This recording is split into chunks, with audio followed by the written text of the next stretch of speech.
যদি বনলতা হও আমি জীবনানন্দ। কলমে কবি সালমান হাবিব।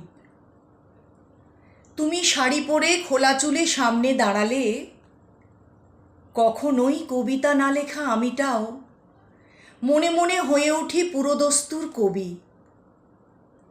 তোমাকে বনলতা ভাবলেই নিজেকে মনে হয় জীবনানন্দ।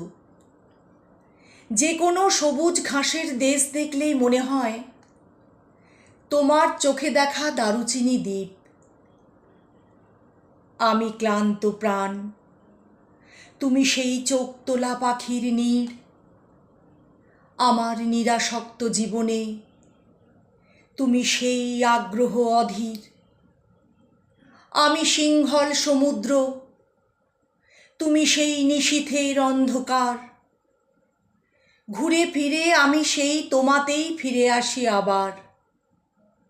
যে কোনো ঘনীভূত অন্ধকার দেখলেই মনে হয় তোমার খুলে রাখা চুল। যখন তুমি হাসো পৃথিবীতে বসন্ত আসে, নদীর প্রবাহ বাড়ে, ফোটে সাতরঙা ফুল।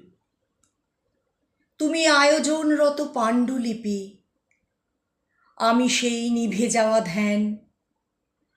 যতবার আমি হই অচিন অন্ধকার, ততবার তুমি হও মুখোমুখি বসিবার বনলতা সেন।